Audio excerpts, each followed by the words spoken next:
Good morning. Today we are going to discuss cost of capital.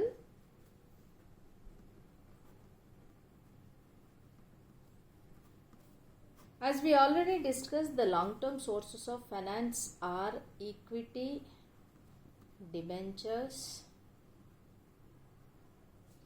preference shares, retained earnings,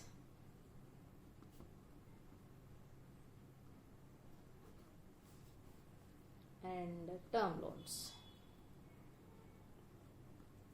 So out of this, in cost of capital, the basic assumption which we use is mainly the capital is sourced from equity, debentures and preference shares. Then how to value the cost of capital and why to value the cost of capital is more important. So in time value of money concepts in capital budgeting, we used a discounting factor, means the present value factor to bring back the future values to present value. We have used a discounting factor, and that discounting factor is nothing but the cost of capital. So if at all you are going to do a research, then you need to concentrate, means you need to build each and every variable on yourself. In that case, how we get the discounting factor or capitalization rate? So that capitalization rate is nothing but the overall cost of capital of the organization will be your discounting rate. So that's how we use the discounting rate in capital budgeting, and that's how we'll make investment decisions. And in the same way, by using the same cost of capital, we'll come to know the optimal capital structure of the organization. So how to build that optimal capital structure is basically depend upon the cost of capital. So that's the reason it has a lot of implications in financial usage. So first, let me start with cost of debt. How to calculate the cost of debt? Okay. So, when company issues debentures, it has to pay interest. So, the cost of debt is equals to the interest amount paid by the company to NP. Indicates net proceeds. Means how much the company acquired by issuing debenture. Okay. So, that is what net proceed indicates. Cost of debt is equals to interest by net proceed, and the interest is a tax deductible item. So we have to deduct tax from interest. I into 1 minus T by net proceeds. So when it comes to net proceeds, again you have different aspects. As we already know that the bonds or debentures will have a face value. Suppose if the debenture face value is 1000 rupees, and if it is issued at the same amount 1000, then it is considered as issued at par. Issued at par. So then the net proceed will be the par value.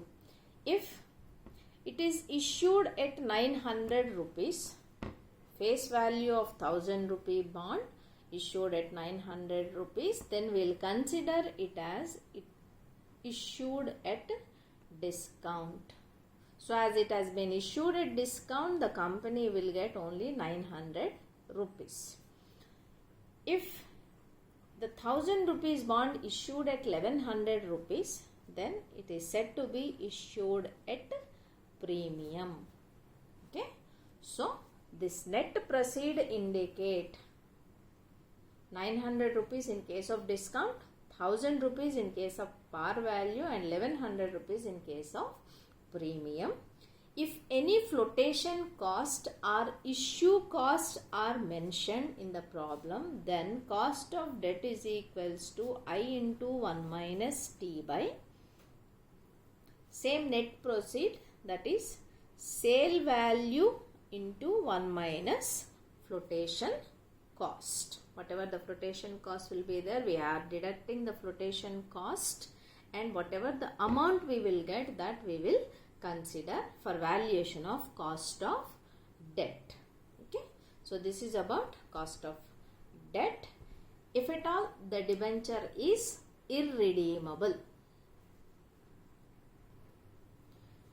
Okay, so this is in case of irredeemable net debt, means there is no maturity for the debt, lifelong. If at all you are getting interest or the company is paying interest upon that throughout the life, then the valuation or cost of debt is equals to I into 1 minus T by net proceeds, or I into 1 minus T by sale value into 1 minus F, that is flotation cost. That's how we will get the net proceeds. And if at all the debt is redeemable, means if the company pays back the principal, suppose if the maturity period is 5 years, so till 5 years it will keep up the amount and it will pay the interest, and at the end of the 5th year, if the company promised to pay you, okay, the principal amount, then that debt is considered as redeemable. Okay, దేనికైతే మళ్ళీ company resale value అంటే company అనేది మళ్ళీ amount ఇవ్వాల్సి వస్తుందో principal amount ఎన్నికి, ఆ కండిషన్లో దాన్ని redeemable అంటాము. So in that case cost of debt is calculated, మనం ఈల్డ్ టు మెచ్యూరిటీ క్యాలిక్యులేషన్ చెప్తాము. The same case I into 1 minus T, as this is cost to company, interest payment company చేస్తుంది కాబట్టి కంపెనీకి అది ట్యాక్స్ డిడక్టబుల్ ఐటమ్ కాబట్టి I into 1 minus T plus F minus P by N by F plus P by 2. So this is in case of if debt is redeemable. Redeemable debt ganaka aithe ఇది మనం use చేయాల్సిన valuation. F అని అంటే sale value, మనం అమ్మినప్పుడు principal amount ఎంతైతే company ఇస్తుందో ఆ వాల్యూ, పర్చేస్ చేసిన praise P, number of years అంటే ఎన్ని ఇయర్స్ కస్టమర్ హోల్డ్ చేయాల్సి ఉంటుంది, దాన్ని ఇన్వెస్టర్ హోల్డ్ చేయాల్సి ఉంటుంది అన్నది దాని number of years to maturity. So this is how we have to value if debt is redeemable. So next cost of preference. So valuation ప్యాటర్న్కి వస్తే కాస్ట్ ఆఫ్ డెట్కి కాస్ట్ ఆఫ్ ప్రిఫరెన్స్కి పెద్ద తేడా ఉండదు. కాస్ట్ ఆఫ్ డెట్ అనేది మనకి interest pay చేస్తే, ప్రిఫరెన్స్ అనేది డివిడెండ్ పే చేస్తుంది. సో ఇంట్రెస్ట్కి మనకి ట్యాక్స్ డిడక్షన్స్ ఉంటాయి కాబట్టి 1 మైనస్ టీ చేస్తాం, దీనికి అదేమీ ఉండదు కాబట్టి ఇక్కడ డిపి అంటున్నాం.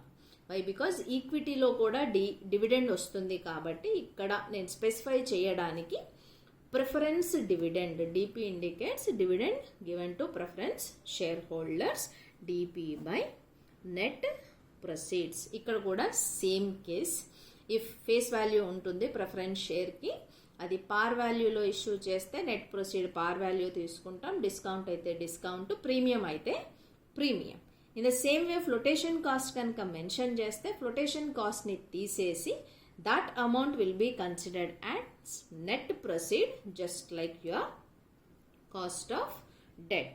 So appudu cost of preference is equals to dp by sale value into 1 minus flotation cost. అక్కడ ఇంట్రెస్ట్ ఇంటూ 1 మైనస్ టీ చేస్తే ఇక్కడ DP by SV minus 1 minus F.